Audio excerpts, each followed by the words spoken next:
말씀드린 것처럼 오늘은 이제 임직 투표가 있는 날입니다. 해군 해병대 교회는 원래 임직은 각 교회에서 합니다. 그래서 오늘 투표도 그렇게 하고요. 그런데 이 임직을 각 교회에서 하지 않고 오래전부터 해군 해병대 교회가 같이 이 임직을 진행을 합니다. 그래서 보통 경련으로요, 이렇게 홀수해에 한꺼번에 같이 임직을 그렇게 합니다. 임직을 하면서 임직을 한다라고 하는 것은 하나님께서 교회 일꾼으로 우리를 불러주신 것입니다. 임직 그러면 그게 뭔가 이제 내가 직분을 더 받고 그래서 더 인정받고 그러는 것이 아니라 교회를 섬기는 일꾼이라고 하는 의미로 하나님께서 우리에게 직분을 주신 거지요. 그 직분이라고 하는 게 과연 뭔지, 임직이라고 하는 것이 무엇인지 오늘 말씀을 통해서 좀 같이 나누어 보려고 합니다.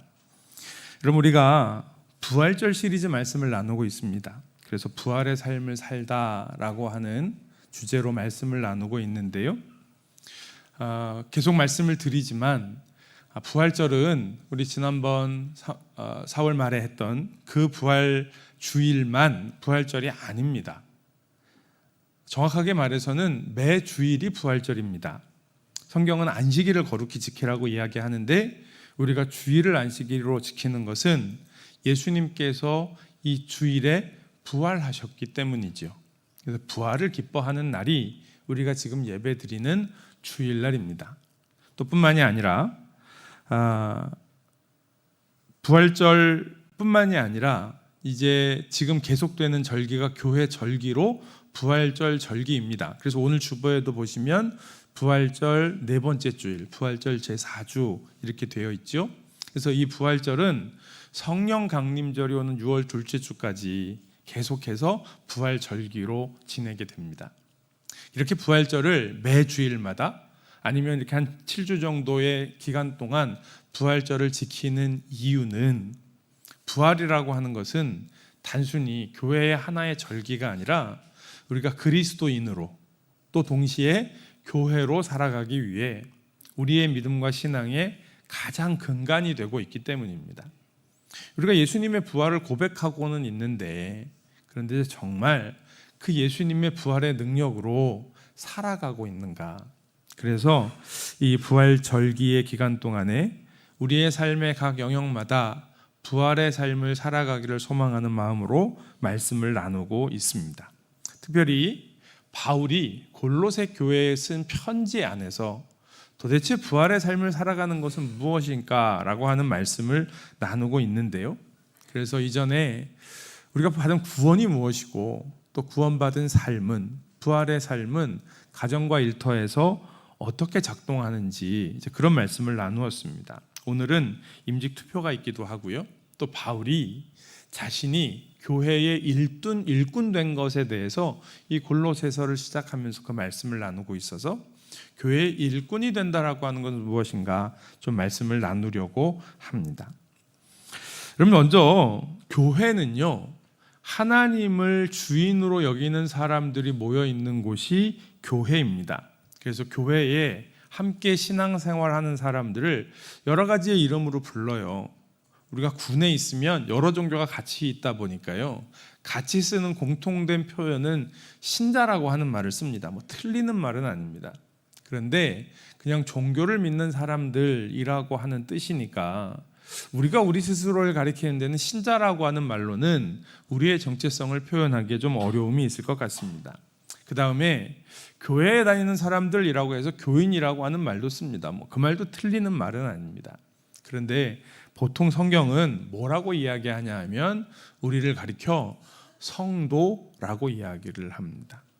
여러분, 성도라고 하는 게 무슨 뜻일까요? 한자 그대로 하면, 화면을 넘겨주세요. 방송실에 계시나요? 네. 여러분, 성도라고 하면 이걸 한자로 하면은요, 거룩한 무리라고 하는 뜻입니다. 거룩한 무리. 영어로는 saints라고 하죠. 그걸 이제 복수고요. 거룩한 무리이니까. 단수로 하면 뭡니까? saint. saint가 우리말로 하면 뭐예요? 성인이지요. 그러니까 여러분, 우리는 이렇게 같이 모여서 예배드리면 거룩한 무리 성도에 속한 사람들이고요. 한 사람 한 사람을 가리켜 이야기하면 뭐라고 불러요? 성인이라고 부르는 겁니다. 부담스러우시죠? 네, 내가 성인이라고? 네, 그래 부담스러울 수 있습니다. 그런데 내가 그만큼 뭔가 특별한 삶을 살아서 성인이 아니고요. 성경이 이야기하는 성인, 그리고 우리가 받아들여야 하는 건 우리를 구원하신 예수 그리스도의 은혜로 말미암아 거룩하여졌다라고 하는 겁니다. 그럼 거룩하다라고 하는 말은 말 그대로 하면 구별되었다라고 하는 것이죠. 그러니까 보통의 사람들과는 다른 삶을 살기 때문에 그분들을 가리켜 구별된 거룩한 성인이라고 이야기를 하지만 그 단어의 원래 뜻을 가지고 이야기를 하면 보통 사람들과 구별돼. 근데 이 구별이 무엇으로 구별이 되었냐 하면 하나님께서 우리를 그렇게 보신다라고 하는 거죠. 어떤 모습이든지 상관없이 우리를 하나님의 자녀라고 보았기 때문에 하나님의 거룩하심으로 우리를 거룩하다 여기고 그래서 거룩한 백성이라고 우리를 불러주셨다라고 하는 겁니다. 그러니까 교회 안에서 성도라고 하는 이름은 너무너무 귀한 이름입니다. 교회 안에 성도는 어떤 분들이 있는가? 교회의 법을 따르며, 교회에도 법이 있습니다. 그거 그렇게 굳이 보실 일은 아니지만 교회 법에 따르면, 우리 해군해병대교 총회의 법에 따르면 성도는요 세례교인과 원입교인과 유아세례교인을 이야기한다고 되어 있습니다. 세례교인이라고 하는 건 뭐냐면 예수를 따르기로 결정하고 세례받고 교회의 공동체 일원이 되신 분들. 그래서 그분들이 오늘 이제 공동회의 할 때 임직 투표를 하시는 겁니다. 근데 이제 유아 세례 받은 우리 자녀들이 있죠.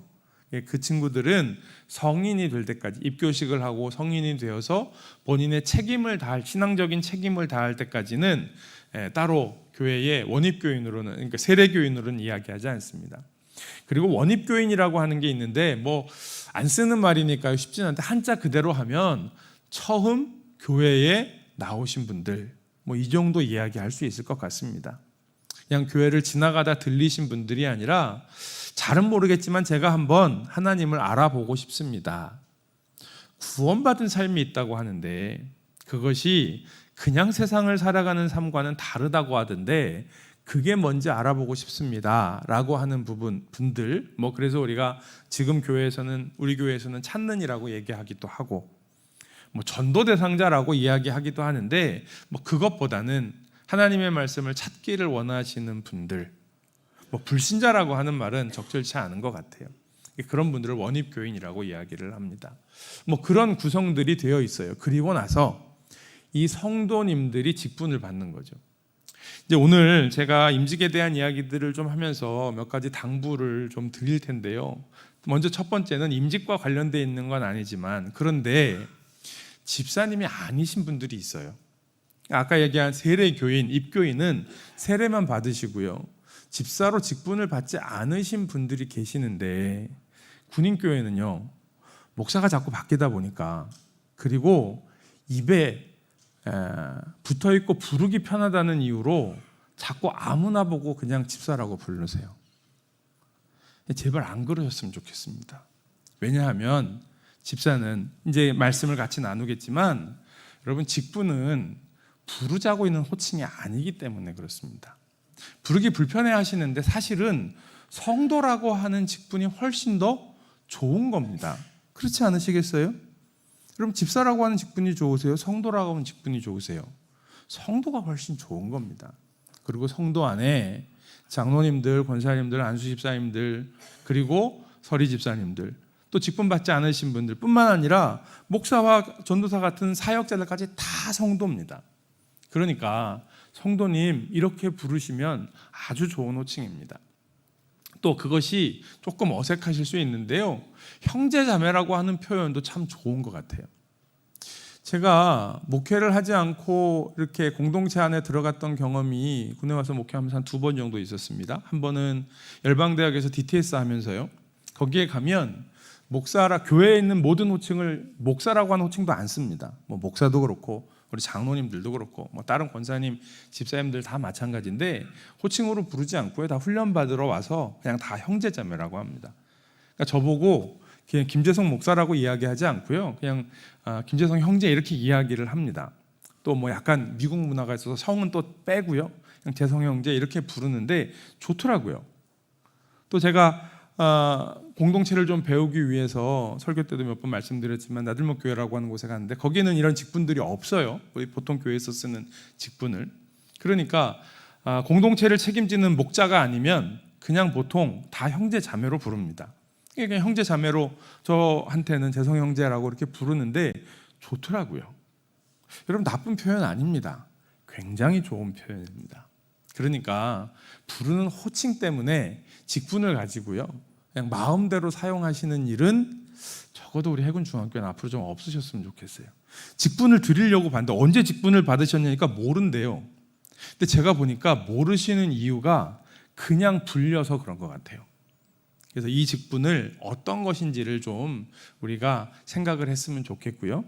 이제 직분을 받으시게 되는데 그 직분 받으신 분들을 보통 교회에서 재직이라고 이야기를 합니다. 우리 교회에서 공식적으로 쓰는 이름은 이거고요. 재직은 그냥 한자 그대로 하면 여러 직분이라고 하는 뜻입니다. 그래서 서리 집사님과 그리고 항존직으로 나누는데요. 항존직이라고 하는 것은 지속적으로 계속해서 교회를 섬기는 직분, 그러니까 매년 임명하지 않기 때문에 항존직이라고 부릅니다. 우리가 보통 임직식을 하면 항존직이 된다고 이야기를 합니다. 장로님, 또 안수집사님, 권사님 이제 이렇게 임직을 하시는 분들. 그래서 이분들은 임직식을 하면 특별한 문제가 없는 한 교회에서 아주 큰 해를 입히는 아주 큰 잘못을 해서 그 직분이 칠이되지 않는 한 교회에도 칠이라고 하는 게 있습니다. 뭐 주로 임직을 하시게 되면 그것에 대해서 잠깐 배우시게 되는데 군대 말로 하면 징계받는 겁니다. 별로 그렇게 좋은 건 아니고요. 잘 안 합니다. 잘 안 하는데 교회에서 요즘도 치리하는 경우가 보통 꼭 하는 경우가 있지요. 이단에 들어가셨는데 나오라고 권면을 해도 나오지 않는 경우에는 교회에서 치리합니다.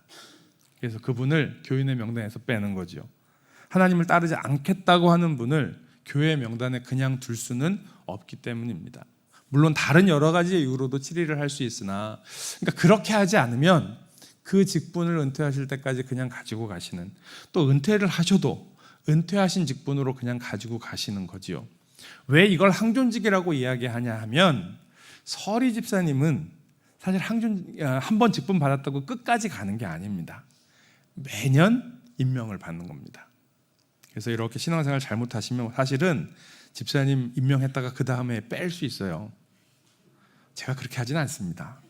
잘하시라고 그렇게 그냥 격려하고 권면하고 그렇게 하긴 한데, 그래서 매년 임명을 하기 때문에 서리 집사님과 항존직을 좀 구별을 하기도 하고요. 그리고 또 하나는 서리 집사님으로 부르는 이유는 우리가 그냥 보통은 그냥 집사님들을 서리 집사님을 그냥 집사님이라고 부르고 안수받은 임직하신 집사님들을 안수 집사님이라고 그렇게 불러요. 이번에도 뭐 안수 집사 후보 이렇게 되기는 하는데 정확한 명칭은 안수 집사님이 그냥 집사님이 맞습니다. 그러니까 서리 집사님은 뭐예요? 그 집사 직분을 받기 위해, 여자분 성도님들은 권사라고 하는 직분을 받기 위해 준비하는 기간이어서 서리 집사님으로 그렇게 명칭을 하는 거죠.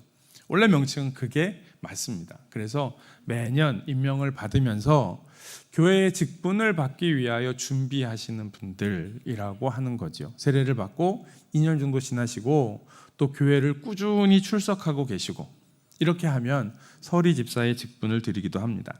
잠깐 참고로 말씀드리면, 그래서 남자분들은 집사님으로, 안수 집사님으로, 또 여자 성도님들은 권사님으로 그렇게 임직을 하게 되는데, 우리 교회는 아닌데요, 바깥의 교회 다니시다 보면 남자분이신데 권사님이라고 하시는 분들이 있어요. 그래서 그 교회는 이단인가 뭐 싶어 하시는 경우가 있는데 그렇지 않고요. 감리교회에서는 안수 집사라고 하는 직분이 없습니다. 그래서 남자분이나 여자분이나 다 권사님으로 그렇게 부르고 있습니다. 참고하시면 되고, 또 교회 안에 그런 성도님들 말고 전문적으로 신학을 공부하고 교회에서 사역하시는 목사님들이나 전사님들, 이런 분들을 가르쳐 교역자, 전문 사역자 이렇게 이야기를 하죠. 이런 분들이 교회를 구성하는 성도이고요. 그런 분들 가운데 집사님, 권사님, 장로님으로 직분을 받는 분들을 교회의 일꾼이라고 이야기를 하는 거죠. 하나님께서는요, 우리를 교회 일꾼으로 세우셨습니다. 그러니까 임직을 한다라고 하는 건 뭐냐면 일꾼이 되시는 거예요. 일하는 사람입니다. 임직은 이분 신앙이 좋구나, 우리 교회에서 신앙 좋은 분들 요번에 이렇게 뽑아가지고 그분들에게 이렇게 직분을 드립니다, 이런 거 아닙니다. 여러분, 사람이요, 목사일지라도 성도들의 신앙이 이분 신앙 좋네, 저분은 신앙이 좀 문제 있네, 이럴 수 없습니다. 그건 하나님 앞에서 할 일이지요. 그러나 교회에서 직분을 세우는 건, 그런데 주님의 몸된 교회를 세우기 위하여 일꾼을 세워야 하기 때문에 임직을 하는 겁니다. 바울이 자기 스스로를 그렇게 이야기하고 있어요. 우리 오늘 1장 25절 말씀을 한번 같이 읽겠습니다. 시작. 내가 교회의 일꾼 된 것은 하나님이 너희를 위하여 내게 주신 직분을 따라 하나님의 말씀을 이루려 함이니라. 네, 바울이요, 자신을 가리켜 교회의 일꾼이 되었다라고 이야기하고 있습니다.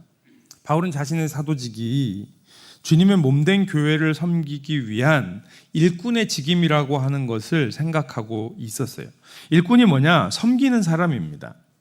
섬기는 사람이 일꾼인데요, 그 일꾼 된 것을 뭐라고 이야기하냐면 하나님이 너희를 위하여 내게 주신 직분을 따라 라고 이야기하고 있습니다. 근데 이 직분이라고 하는 단어가요, 그 원어로 들어가게 되면 집이라고 하는 단어와 그것을 관리한다 라고 하는 두 가지의 단어를 합쳐놓은 겁니다. 그러니까 하나님의 집을 관리하고 돌보는 사람이라고 하는 뜻이 직분이라고 하는 거죠. 직분을 받으셨어요. 그럼 해야 될 일이 뭐예요? 주님의 몸된 교회를 돌보는 일을 하는 겁니다. 난 직분 받았으니까 이제 됐네, 그러면 안 된다는 거예요. 밖에 가서 내가 교회에서 이런 직분 가지고 있는 사람이에요, 이러려고 직분 받는 거 아니라는 거죠. 직분에 맞도록 주님의 몸된 교회를 돌보는 일을 하는 것이 직분의 사명입니다. 그래서 이 직분이라고 하는 단어는 직분으로만 번역이 된 게 아니라 성경에 보면 여러 가지의 모습으로 번역이 되는데 경륜이라고 하는 단어로도 번역이 됩니다. 이것도 참 쉽지 않은 단어인데 경영한다라고 생각하시면 됩니다. 하나님의 경영을 이야기할 때 경륜이라고 번역이 되고요, 관리한다라고 하는 단어로도 번역이 되고요, 사명으로도 번역이 됩니다. 왜냐하면 사명이 주님의 몸된 교회를 돌보는 것이기 때문에 그렇습니다. 책임이라고 하는 단어로도 번역이 됩니다. 우리에게 주신 책임이 그것이기 때문이고요, 또 어느 곳에서는 하나님의 방법으로 번역되기도 하더라고요. 그러니까 하나님이 일하시는 방법이 뭐냐? 하나님이 세우신 일꾼들을 통하여 하나님이 일하신다라고 하는 거죠. 그런데 오늘 말씀에 보면 그 직분을 따라, 하나님의 일하시는 방법을 따라, 사명과 책임을 따라 일하시는데 일꾼을 세우셨는데 그 목적을 뭐라고 이야기해요? 하나님의 말씀을 이루려고 하는 것이다. 여러분, 우리가 하나님의 집 교회를 돌본다라고 하는 것은 내가 이 교회를 좀 어떻게 해야지, 이거 아니고요, 하나님의 말씀을 이루는 겁니다. 그게 교회를 돌보는 겁니다. 우리의 마음대로, 우리의 생각대로 담임 목사가 이런 생각이 있으니까 교회를 이렇게 해봐야지, 이거 아니라는 거예요.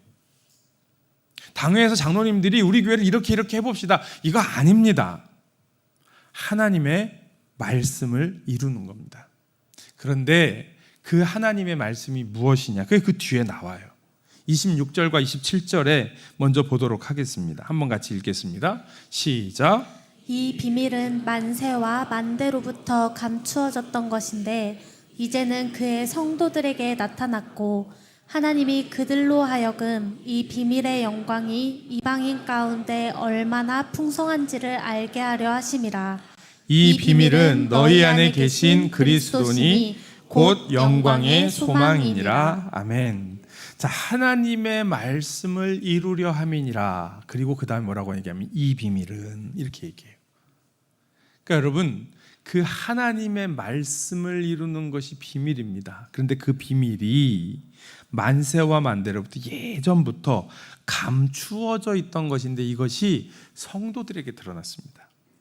여러분, 하나님의 말씀이 감추어져 있다라고 하는 것은 하나님이 모르게 하신 게 아니고요. 그 하나님의 일하심, 비밀, 하나님의 뜻은 하나님을 알지 못하면, 그러니까 우리의 생각과 우리의 방법으로는 이해할 수 없다는 이야기. 실제로 그렇습니다. 내가 누군가를 사랑하기 위하여 목숨을 버린다. 또 인간을 창조하신 하나님께서 이 세상의 주인이신데 피조물인 인간을 위하여 인간의 몸을 입고 이 땅에 내려와 사람을 살린다는 게 이해가 되지 않는 게 맞습니다. 그러니까 하나님이 이해하게 해 주셔야 이해가 되는 거예요. 그렇게 이해한 사람들, 그래서 그걸 내가 믿음으로 받아들이는 사람들, 그래서 나는 그럴 수 있는 삶을 살아가는 사람은 아닌데요. 그런데 하나님이 그렇게 나를 구원하여 주셨으니 나를 성인이라고 부르셔도, 거룩한 사람이라고 부르셔도 제가 그걸 받아들이겠습니다. 그런 사람들을 뭐라고 하는 거예요? 성도라고 하는 거라고요. 그 비밀이 성도들에게 나타났습니다. 예수를 따르기로 한 사람들. 그래서 오늘 여기에 모여 예배하고 있는 우리에게 그 하나님 나라의 비밀이 나타났습니다. 우리를 구원하셨다는 사실, 하나님께서 우리를 책임지신다는 사실, 하나님께서 이 땅의 주인이라고 하는 사실, 그래서 주님을 따를 때에 이 세상에서 얻을 수 없는 평안을 누리게 되고 이 세상에서 누릴 수 없는 행복을 누리게 된다라고 하는 사실을 믿는 자들에게 먼저 나타나셨다라고 하는 거예요. 이게 비밀입니다. 이게 하나님의 말씀을 이루는 것입니다. 그런데 거기에 머물러 있지 않고요. 27절에는 뭐라고 하냐면 이 비밀의 영광이 그들로 하여금 그 하나님의 나라의 영광을 본, 하나님 나라 말씀의 비밀이 무엇인지를 깨달아 알게 된 우리 성도들로 하여금 이 비밀의 영광이 이방인들 가운데에도 얼마나 풍성한지를 알게 하려 하십니다. 그러니까 왜 우리에게 이 비밀을 알게 하셨어요? 왜 우리에게 이 하나님 나라의 말씀을 누리게 하셨어요? 이 비밀을 전하라고요. 아직 그 비밀을 알지 못하는 사람들, 그래서 삶이 힘들고 어렵고 어디로 가야 할지 삶의 방향을 알지 못하는 그분들에게도 여기에 그 비밀이 있습니다. 여기에 그 방법이 있습니다. 예수님 앞에 한번 나와 보시지요. 예수님을 믿어보시지요. 이게 비밀입니다라고 전할 수 있도록, 그분들에게도 열려있는 비밀이니까요. 하나님께서 그분들에게도 알게 하시기를 원하시는 비밀이니까요. 그래서 우리만 행복한 게 아니라 모두가 함께 행복할 수 있도록 하나님께서 창조하시고 보시기에 좋았더라, 참 좋았던 그 이 세상이 원래 하나님이 만드신 목적대로 다시 회복될 수 있도록, 여러분, 이것이 하나님의 말씀을 이루는 겁니다. 우리가 교회의 일꾼이 된 것은 왜 된 거예요? 찬양대 하시라고 되는 게 아니고요. 교사하시라고 되는 게 아니고요. 우리가 교회의 일꾼이 된 것은 바로 이 비밀을 알고 이 비밀을 전하기 위함입니다. 그러기 위해 교회에서 찬양대도 하시고요, 교사도 하시고요, 주방에서 봉사도 하시고요, 여러 가지의 모습으로 교회를 섬기는 거예요. 그러니까 우리가 교회를 섬기는 것이 우리를 구원하신 이 하나님의 비밀을 알지 못한다고 하면, 아니면 그 비밀이 점점 희미해진다라고 하면 잘못 섬기고 있다는 이야기예요. 하나님의 비밀을 알고 그 비밀을 알게 하는 것, 이것이 하나님의 일꾼된 자들의 사명이고요. 두 번째는 뭐냐면 28절과 29절 말씀인데요. 한번 같이 읽겠습니다. 시작. 우리가 그를 전파하여 각 사람을 권하고 모든 지혜로 각 사람을 가르침은 각 사람을 그리스도 안에서 완전한 자로 세우려 함이니, 이를 위하여 나도 내 속에서 능력으로 역사하시는 이의 역사를 따라 힘을 다하여 수고하노라. 아멘. 자, 여러분, 복음을 전했습니다. 하나님의 말씀의 비밀을 알았습니다. 그래서 그것을 전합니다. 그래서 하나님을 따르기로, 예수를 따르기로 마음 먹고 결정한 사람들, 그 사람들을 성도라고 이야기한다고 했잖아요. 그 성도들이 모여서 해야 할 일은 뭐냐 하면 그리스도 안에서 각 사람을 완전한 자로 세워가는 겁니다. 나도 완전하지 않은데, 나도 아직 잘 모르겠는데요. 그래서 같이 세워가는 겁니다. 그게 바로 그리스도인의 성숙함입니다. 그리스도 안에서 우리가 서로 성장하며 하나님의 완전하심, 그리스도의 완전하심에까지 이르도록 함께 성장해 가는 것, 그것이 일꾼들이 해야 할 일입니다. 그러니까 임직을 했다고 해서 이제 됐습니다, 이게 아니고요. 뭐 안수 집사님이 되시면 장로님 되시기 위해 더 노력해야 되지만 이제 장로님 되시고 권사님 되시면 끝이니까 이게 아니고요. 계속해서 그리스도를 향하여 나아가는 겁니다. 매일매일, 매주일 하나님의 말씀의 비밀을 깨달아 알고 그것을 함께 나누며 성장해 가는 것, 이게 일꾼에게 주신 사명이에요. 그러니까 두 가지예요. 하나는 그 하나님 나라의 비밀을 알게 하는 것, 전도하는 일이에요. 또 하나는 그 하나님 나라의 비밀을 가지고 그리스도 안에서 완전한 자로 세워져 가는 것, 함께 성장하는 양육을 하는 겁니다. 근데 이게 혼자서는 안 되니까요. 함께 그 일을 하기 위해 교회라고 하는 공동체로 모아주신 거죠. 교회라고 하는 공동체 안에서 함께 성장해 가는 겁니다. 일꾼이 되셨으면요, 혼자서 성장하는 게 아니라 함께 성장하는 겁니다. 왜냐하면 혼자서는 성장하실 수 없기 때문에 그래요. 혼자 스스로 자기 혼자 안 큽니다. 못 큽니다. 그렇게 클 수 없습니다. 하나님께서 나의 삶 가운데 어떤 일을 하셨는지 서로를 들여다봐주고 서로에게 함께 나누면서 그러면서 크는 겁니다. 임직을 하시고 일꾼이 되셨는데도 저는 누구 딴 사람들 만나는 거 힘들어요, 저는 그냥 혼자 클래요, 못 큽니다. 안 큰다는 이야기예요. 우리가 교회를 섬기며 그 섬기는 일을 통하여 함께 자라나는 것을 이야기하는 겁니다. 한번 우리의 신앙을 좀 돌아보세요. 돌아보시면 어때요? 언제 컸습니까? 좀 부딪히기는 하고요, 관계가 좀 불편하기는 했어요. 그런데 그렇게 기도하면서 우리의 믿음이 성장합니다. 근데 혼자 있으면요, 아무 일 없습니다. 아무 일 없으면 어떻게 돼요? 하나님하고 점점 멀어집니다. 이런 말씀으로 은혜를 받았어요. 찬양 드리면 너무 은혜가 돼요. 그럼 어떻게 하고 싶어요? 얘기하고 싶죠. 그럼 그렇게 되는 겁니다. 목사님, 저는 안 그렇던데요. 잘 생각해 보세요. 그거는 은혜 받은 게 아니든지요. 이야기하고 싶고 나누고 싶고 전하고 싶고, 그럼 그게 생명의 원리입니다. 그러니까 전도하고 양육하는 일이 일꾼이 해야 되는 사명이에요. 바울은 그것을 위해 부름을 받았다고 이야기하고 있어요. 그런데 전도하는 일도 쉽지 않고요, 관계를 맺어 공동체를 이루어가고 함께 성장한다는 건 더 힘듭니다. 왜 저는 별로 그렇게 관계 맺는 거 원치 않고 공동체 원치 않습니다, 저는 그냥 혼자 성장할게요 라고 말씀하시는 분들 왜 그럴까요?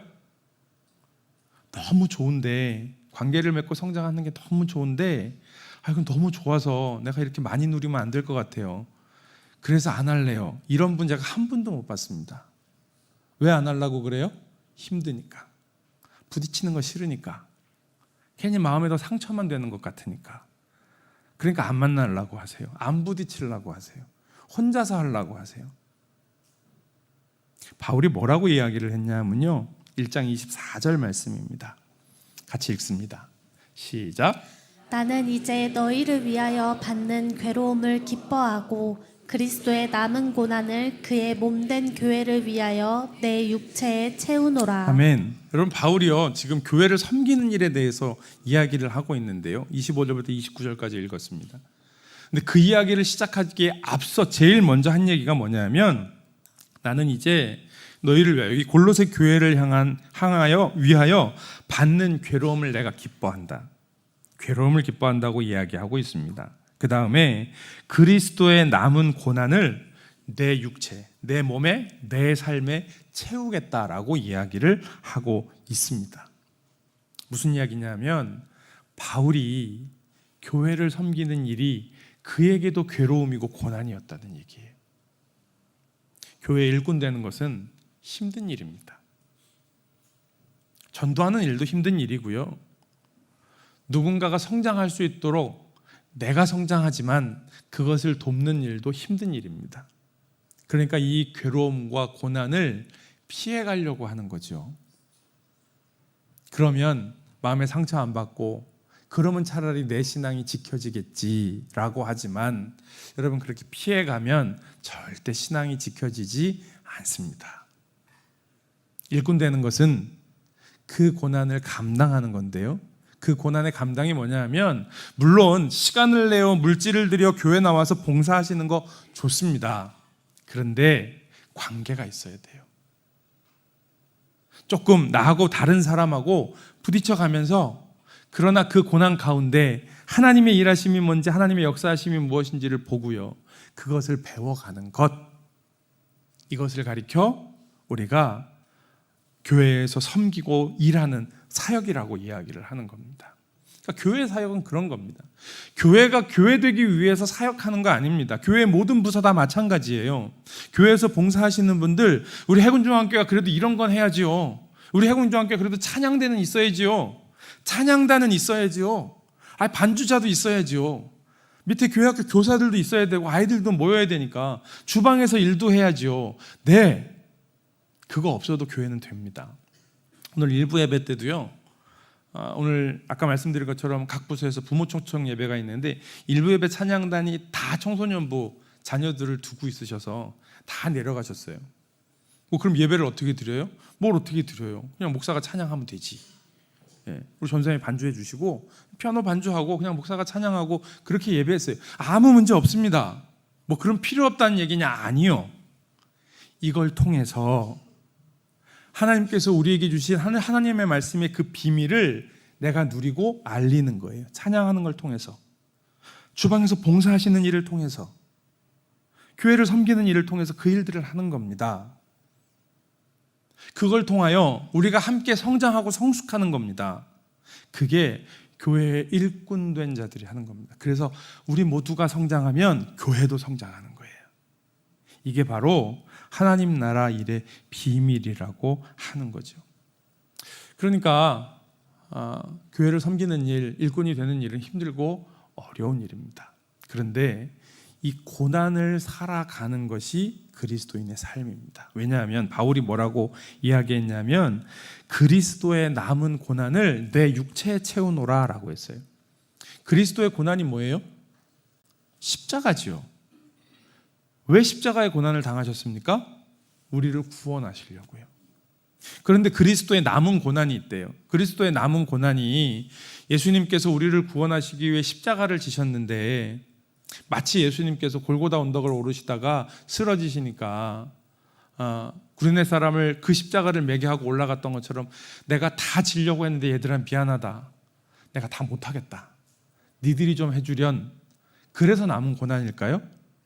아니지요. 그런 고난 아닙니다. 하나님이 그 고난을 왜 다 감당하지 못하시겠습니까? 그런데 그 고난을 남기신 이유는 뭐냐 하면 그 고난에는요 영광이 있기 때문이에요. 아까 읽었던 말씀인데요. 27절 말씀 보시면은요. 이 비밀은 너희 안에 계신 그리스도니 곧 영광의 소망이니라 그러셨어요. 여러분 우리를 위하여 십자가에 달려 죽으시고 부활하신 그리스도 그 안에 하나님의 영광이 들어있습니다. 예수님이 십자가를 지셨어요. 그래서 죽으셨어요. 그 고난을 받고 죽으셨는데 부활하셨다고요. 그것이 하나님의 영광입니다. 그런데 그 영광을 우리와 함께 하기를 원하시는 거예요. 그 영광에 들어가는 방법이 뭐예요? 고난이에요. 그래서 그리스도의 남은 고난을 바울이 자기의 삶에 지는 겁니다. 채우는 겁니다. 그러면서 이야기하는 거예요. 우리도 그 고난을 우리의 삶 가운데 품으라고요. 우리의 삶에 심으라고요. 그래서 일꾼이 되는 겁니다. 그래서 임직하시는 거예요. 힘들고 어려우니까. 좋아서가 아니고요. 내가 좀 뭘 해보겠다가 아니고요. 예수님께서 십자가를 지고 고통당하셨던 그 고난을 거기에 영광이 있으니까 나도 그 영광을 누리기 위하여 그래서 직분 받으시는 거예요. 그러니까 임직하는 일은 어렵습니다. 쉽지 않습니다. 임직을 안 받으시고 임직교육 안 받아보시면 뭐 그냥 왜냐하면 그거 안 보시니까. 그런데 임직교육 받아보시면 쉽지 않습니다. 오늘도 임직 투표하고 나면 한 서너 달 뭐 정말 정신없이 공부하셔야 되고 이렇게 공부를 많이 해야 되나 싶을 정도로 임직을 경험하신 분들은 그런 경험들이 있으실 거예요. 오늘 간단하게 그냥 임직하는 주이기도 하고요. 그래서 해병대교 임직에 대해서 잠깐만 좀 말씀을 드리려고 해요. 말씀드린 것처럼 임직은 신앙 좋은 성도 선발하는 거 아닙니다. 교회를 위해 고난을 감당하실 일꾼을 세우는 일입니다. 그렇기 때문에 임직에는요, 임직에 필요한 조건이 있습니다. 그 다음에 표 보여주시면은요, 일단 기본적인 자격은 신앙 인격이 성숙하고 도덕적으로 모범적인 성도를 교회에서 임직자로 세웁니다. 왜냐하면 교회를 섬기는 공적인 직분이기 때문에 그렇습니다. 이 조건이 안 된다고 신앙이 나쁜 거 아니에요. 하나님 앞에서 최선을 다해 내가 지금 있는 곳에서 한 걸음 한 걸음 하나님을 향해 나아가시면 됩니다. 그런데 교회를 섬기는 공적인 직분은요, 이 정도에 오신 분들을 세우겠다라고 하는 겁니다. 장로님은요, 한국군종목사단에서 세웁니다. 해군 해병대 군종목사단에서는 안수 집사님과 권사님만 세웁니다. 무슨 얘기냐면 장로님이 되시면 해군과 해병대 교회의 장로님만이 아니라 군인 교회의 장로님이 되신다는 이야기입니다. 또 그냥 막 세우는 거 아닙니다. 교회 성도들의 숫자에 따라서 교회마다 장로님을 세울 수 있는 숫자가 어느 정도 정해져 있습니다. 그 기준이 뭐냐면 장로님은 세례교인 50명당 1명 정도, 안수 집사님과 권사님들은 세례교인 15명당 1명 정도를 세웁니다. 이 얘기는 무슨 얘기냐 하면 장로님들은요, 교인 50명을 돌보셔야 하는 겁니다. 안수 집사님 권사님이 되시면 교인 15명은 최소한 돌보셔야 하는 겁니다. 아까 말씀드린 것처럼 목사님 저는 제가 누구를 돌봅니까? 저는 그냥 저 하나 신앙생활하기도 바빠요. 근데 임직 받으셨으면 하셔야 돼요. 왜냐하면 하나님께서 그렇게 주시는 것이기 때문에 그래요. 내가 기도하는 15명, 기도만 하는 게 아니고요, 힘들고 어려우면 돌보고 있는 성도들이 있어야 되는 거예요. 그러니까 그래야 함께 성장해 가는 거죠. 연령은 저 정도의 기준으로 이야기하고 있고요. 또 하나 중요한 게 임직을 하시기 위해서 군인 교회에 근속의 기간이 있어야 합니다. 안수 집사님과 권사님은 서리 집사 되시고 나서 7년, 장로님은 한 10년 정도, 안수 집사님 되고 나서 5년인데 적어도 군인교회 나오신 지 10년 정도 되셔야 한다고 이야기했는데, 여기에 가로에 보시면 뭐가 있냐면 무흠이라고 하는 게 있어요. 흠이 없다는 얘기죠. 그 흠이 무슨 흠을 얘기하는 거냐 하면 중간에 군인교회를 떠나시지 않는 겁니다. 이거 되게 중요합니다. 왜 그럴까요? 교회 일꾼을 세우는 거기 때문에 그래요. 신앙생활 하다 보면 교회 떠나고 싶을 때 있지요. 잠깐 쉬고 싶을 때 있습니다. 훈련도 좀 받으러 가고 싶고요. 그런데 교회를 지키시는 분들이 교회 일꾼을 하는 겁니다. 아예 외국에 나가 계신다든가 또 어디 발령하는데 그쪽에는 군인교회가 아예 없어요. 그러신 경우야 어쩔 수 없지요. 그러나 그렇지 않으면, 만약에 신앙생활 열심히 잘 하시다가 목사한테 상처받아서 교회 한 1년 정도 2년 정도 나갔다 오셨어요. 그럼 처음부터 다시 해요. 그러니까 그만큼 교회 일꾼이 되는 건 그만한 책임과 섬김이 있다라고 하는 걸 이야기하는 거고요. 예배 잘 섬기시는 건 물론이고요, 공예배, 새벽기도 잘 섬기시는 거 중요합니다. 일꾼이 되기 위해 이것도 필요하고요, 임직을 하신 분들도 잘 지키셔야 합니다. 왜냐하면 교회를 섬기는 일이기 때문에 그렇죠. 힘들고 어렵지만 기도로, 예배로 교회를 섬기는 일과 또 헌금하는 일도 중요합니다. 헌금, 하나님 앞에 나의 것이 하나님의 것을 인정하며 드리는 겁니다. 그러니까 어떤 경우에는 하나님 앞에 정말 드리고 싶지만 그러지 못할 때 과부의 두렵돈과 같이 드리실 수 있습니다. 그 신앙 나쁜 거 아니에요. 그러나 교회의 직분, 일꾼을 세울 때에는 이 기준을 갖는다는 거죠. 왜냐하면 공적인 자리이기 때문에 그래요. 힘들 수 있습니다. 그런데 하나님께서 드리는 자에게 부족함을 채우셔요. 그걸 경험한 분들이 교회를 섬길 수 있다는 거죠. 안 그러면 자꾸 다른 게 보여요. 조건이 보여요. 예산이 없어서 일 못할 것 같고요, 사람이 없어서 일 못할 것 같고요. 하나님 앞에 온전한 11조, 그리고 주님 앞에 절기헌금 드리고 이렇게 드리는 것들이 필요하다라고 하는 거고요. 또 말씀을 공부해야 합니다. 하나님이 어떤 분인지 알아야 되니까요. 적어도 안수집사님 권사님 되시려면 성경 공부 한 3개월짜리 2번 정도는 그래도 내가 시간을 들여 말씀 앞에 집중하는 기간들이 있는 거지요. 늘 하셔야 됩니다. 그런데 아무리 바빠도 이 2과정, 장로님 3과정, 안수집사님 권사님 2과정 잡아놓은 건 바쁘실 수 있으니까, 정말 그렇게 시간을 낼 수 없는 자리에서 일하시는 분들도 많으시니까. 근데 그래도 최소한 한 2번, 3번 정도는 이렇게 공부하실 수 있는 시간이 좀 있어야 한다는 거죠. 이런 분들을, 그러니까 이게 쉬운 일이 아닙니다. 그런데다가 시험 보기도 하고 공부하기도 하니까요. 사랑하는 성도 여러분, 중요한 것은요, 그러나 이런 조건을 갖추는 완벽한 사람이 아니고요, 정말 중요한 것은 하나님의 부르심에 응답하여 내가 섬길 마음이 있느냐라고 하는 겁니다. 하나님은 그런 사람들을 사용하시는 거죠. 오늘 임직하시는 분, 임직 투표의 후보자가 되신 분들은요, 본인들이 하나님 앞에서 결단하신 분들입니다. 목사님, 전 자신 없는데요, 못할 것 같은데요. 그런데 제가 억지로 하시라고 안 했습니다. 실제로 그래서 임직할 수 있는 자격이 되시고 후보자가 되셨는데 본인들이 거절하신 분들도 계셔요. 이번에 우리 교회 안에. 그리고 하나님 앞에 이게 힘들고 어렵지만 그러나 하나님께서 주시는 사명으로 생각하고 감당하겠습니다. 그 고난을 감당하려고 할 때 임직할 수 있는 거죠. 하나님께서는 그 마음을, 그 자세를, 그 결단을 보실 줄로 믿습니다. 그리고요, 우리도 마찬가지예요. 하나님께서 우리에게 직분을 주셨습니다. 일꾼으로 세우셨습니다. 그러니 그 직분을 주님의 하나님의 말씀을 이루는 일, 전도하고 양육하는, 그래서 교회를 교회되게 하는 그 일 가운데 헌신하는 우리 모두가 되기를 주님의 이름으로 간절히 축원합니다.